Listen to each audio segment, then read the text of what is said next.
Hey everyone. So today we're going to be talking about solving linear inequalities by using addition and subtraction. I'm just going to draw just a quick little arrow over here. I'm just going to switch my pen color to red. And we're going to start right here on this side where it says consider the inequality -1 is less than 3. All right, so right here with the little star, it says what happens to an inequality if we add the same number to each side?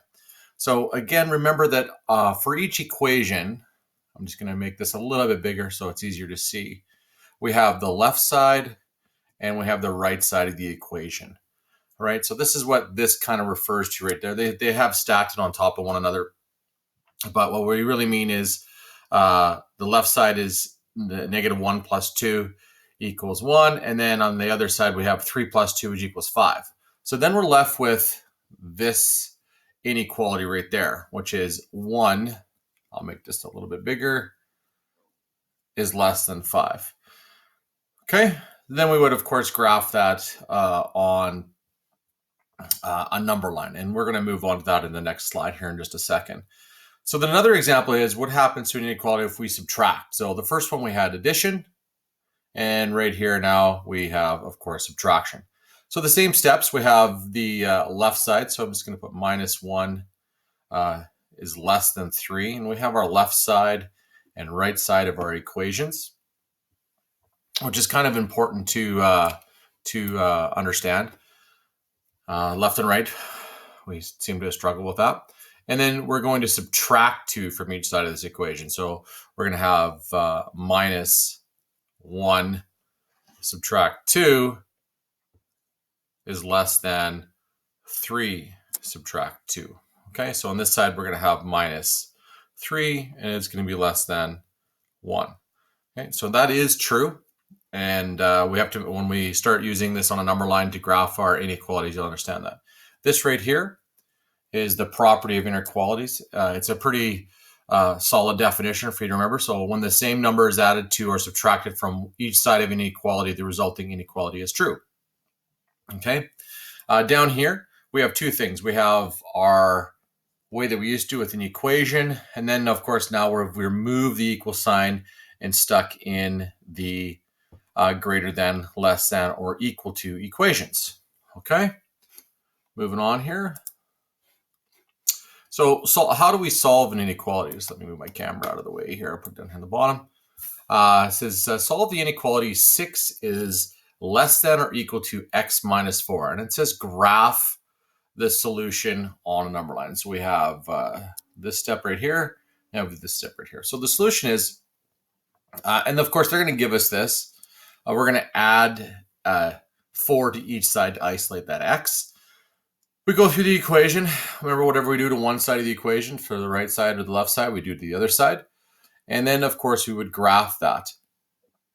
Now, in this case here, it's going to be a solid circle. I'm just going to place that over here on the larger number line because x is part of the solution and because it has the equal sign underneath.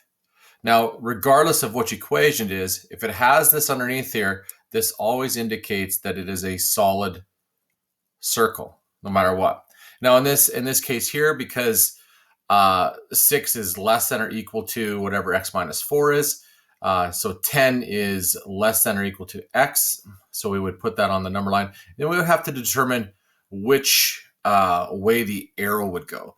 So in this case here, we have x is greater than or equal to. Now, this equation right here states that 10 is less than. They are the same thing. They're the inverse operation. So x is greater than. So then the arrow, of course, for many of us would be pointed this way. And it would be, again, a solid circle because it is equal to. It is included in there. When we come down here to this part of the example, right down here, it says solve each inequality, graph the solution on the number line.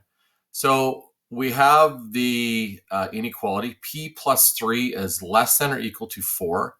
And we want to isolate the variable again. We need to still isolate the variable, just like we did up here when we isolate this, the 4 to isolate the x. So what do we do here? We would stick in and we would put in, a -3.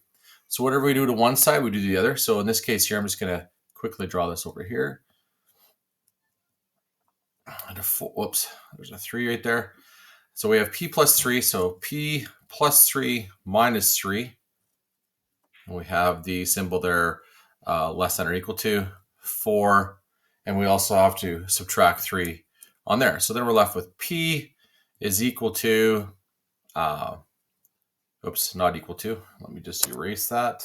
Wrong thing.